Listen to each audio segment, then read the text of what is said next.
O Senhor Jesus é uma conquista na nossa vida, porque nós temos que alimentar o Espírito Santo com santidade, com adoração, com obra, com louvor, para se manter em pé. E a partir do momento que ele se retira, terror na terra. Hoje, em meio às conversas, nós estávamos lembrando que em 2012, 13, quando nós nos afastamos do Senhor, nós voltamos, nós erguemos nossas mãos para nos reconciliar com o Senhor Jesus. E naquele momento, naquele dia, uma coisa que eu pensei que nunca mais ia fazer na minha vida era falar em línguas. Mas naquele momento, o Senhor Jesus deu aquela porção. Falei em língua, senti a presença do Senhor. Amém.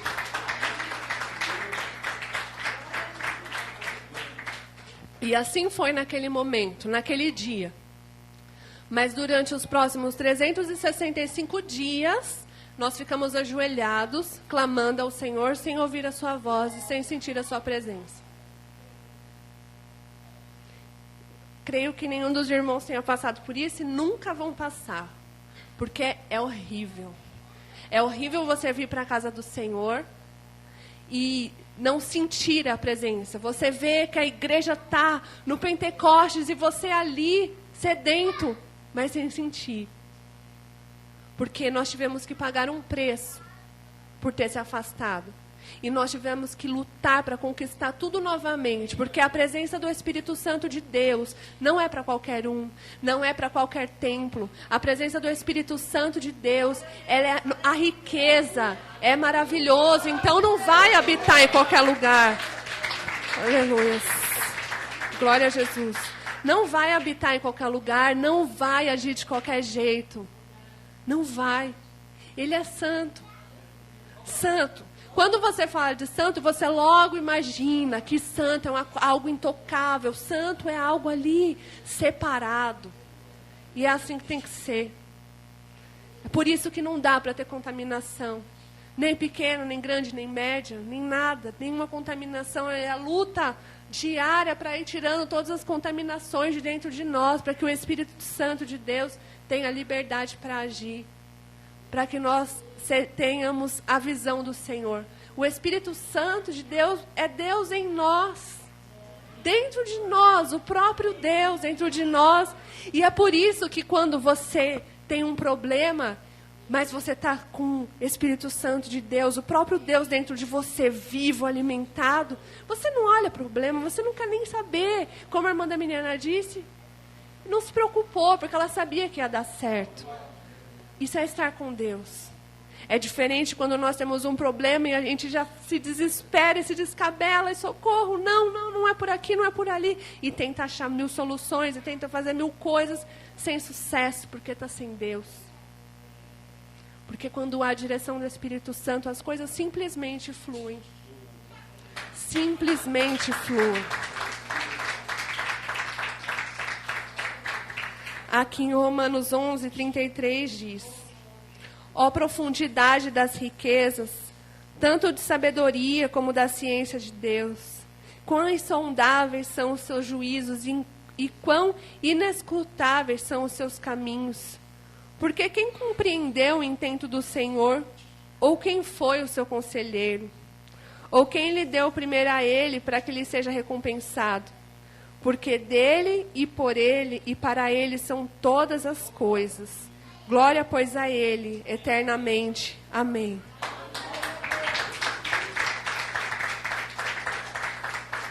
Quando nós falamos do Senhor e de adorar a Ele, é por isso. É simplesmente porque ninguém teve que aconselhar, ninguém teve que dar a direção. Ele apenas respirou e tudo começou a existir. Um pensamento do Senhor, tudo se transforma. Um toque, um olhar. Pensa, a gente não dá conta, às vezes, da nossa própria casa. Dos nossos filhos que estão ali diante dos nossos olhos. E Ele cuida de milhares e milhares e milhares. E eu estou aqui em cima do altar, Ele está me vendo. E o outro está lá do outro lado do mundo e Ele está vendo também. E Ele tem o controle de tudo o tempo todo. E como nós poderíamos entender isso? É por isso que Ele é o único digno de ser adorado. E é por isso que vale tão a pena alimentar o Espírito Santo e ter um pedacinho do Senhor dentro de nós. Viver com o próprio Deus dentro de nós. Nós estávamos vendo uma ministração e o rapaz, eu não me lembro quem era, eu não sou muito boa com nomes, mas ele falou que quando chegasse no céu ia olhar para os apóstolos e, nossa, você é o fulano de tal, você é o ciclano e tal. Nossa, que legal, você andou com o Senhor Jesus. Nossa, você deitou a cabeça no ombro dele. É, tal. Mas me diz uma coisa. E você? Como é viver com Deus dentro de você? Os apóstolos, eles andaram com o Senhor. E deve ter sido incrível. Deve ter sido maravilhoso andar com o próprio Senhor Jesus e ver os milagres aqui na nossa cara, na nossa face. Mas eles todos vão dizer como é viver com Ele dentro de você. 24 horas. 24 horas, o tempo todo. O tempo todo com o próprio Deus aqui dentro. Dentro de nós. Tem noção do que é carregar Deus dentro de você? Carregar o Senhor Jesus dentro de você. O sangue dele. O sangue precioso que Ele derramou naquela cruz, te justificar e te livrar e te dar misericórdia todos os dias. Então vai sempre valer a pena adorar o Senhor. Ele sempre vai estar certo. A palavra dele, você pode ler 1 milhão de vezes e tentar achar uma brecha, não vai ter brecha. É tudo perfeito, é tudo completo. Ele não deixou nada desavisado. Tudo que acontece na nossa vida, Ele já disse, pode acontecer isso, pode acontecer aquilo. Tudo. Nós temos realmente o manual da vida aqui em nossas mãos. Um manual que diz tudo que pode ou não pode acontecer. Tudo que deve ou não deve ser feito. O culpado de todos os erros sempre somos nós. Nunca o Senhor. Nunca vamos poder dizer nada contra o nome dele, porque ele vai ser sempre santo e perfeito. E quando ele diz para sermos irrepreensíveis, é por conta disso. Porque as pessoas têm que olhar para nós, e não que nós sejamos perfeitos, não. Mas quando elas olharem para nós, elas têm que perceber Deus na nossa vida dessa forma. Porque a gente nunca vai poder olhar para Deus e falar, olha lá o que Deus está fazendo. Olha lá o que Deus está fazendo.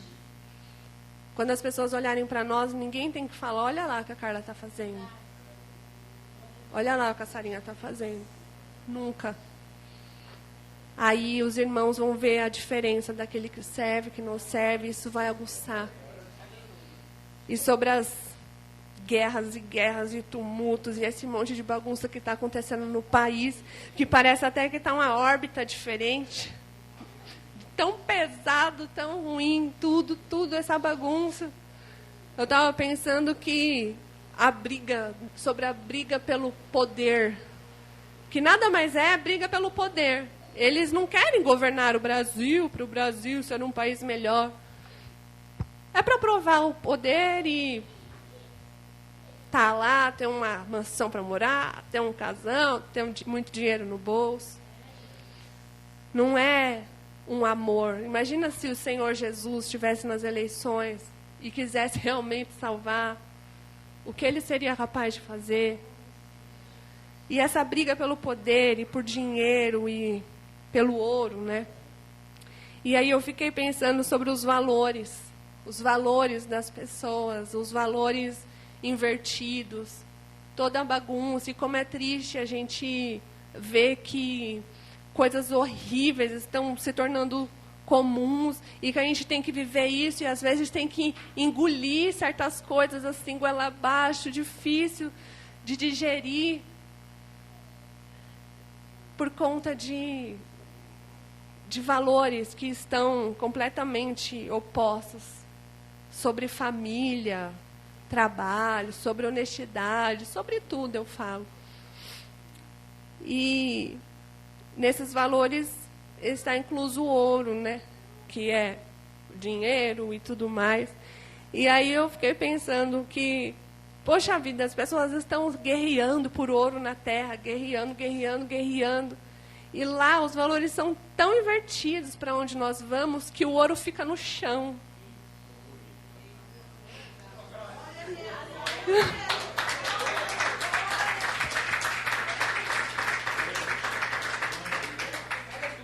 E nós teremos corpos incorruptíveis e não vamos nem querer pisar nele, talvez. Que o ouro fica no chão, não é nada. Então, do que adianta, né? Entrar em guerras e se alimentar de coisas erradas e ficar preocupados e dar brecha para que essas setas, né, esses dados contaminados do inimigo nos afetem. Quando nós vamos para um lugar tão maravilhoso, encontrar quem nós amamos, encontrar o Senhor Jesus, poder abraçar, e lá vai tudo acabar, não vai ter paz, não vai ter Facebook, não vai ter que fazer mais nada, vai ser só adoração. E é essa nossa luta na terra. Então que nosso foco sempre seja esse, sempre seja: eu tenho que ir para o céu, eu tenho que chegar lá, eu tenho que chegar lá. E não importa o que aconteça, eu tenho que chegar lá. Então, se está difícil mudar um erro, mudar uma postura sua, lute, peça ajuda, não se envergonhe de pedir ajuda nunca. Irmãos, nós estamos apoiadores, nós vivemos aqui uns com os outros. Nós temos que comunicar as nossas necessidades. Então, não é vergonha nenhuma quando tem algo que está te machucando, quando tem algo que te aflige. Você pode compartilhar, sim, com o seu irmão. Pode, deve, porque ele vai te ajudar em oração. Nós somos família, sangue, sangue. Então, a dor do irmão é minha dor também. Assim como a bênção dele é minha bênção também. A alegria do meu irmão é minha alegria. Então, que a gente vá encostadinho um no outro ali, juntinho, mas suba. O importante é subir e encontrar com o Rei. E eu agradeço a oportunidade, as palmas louvam o Senhor Jesus.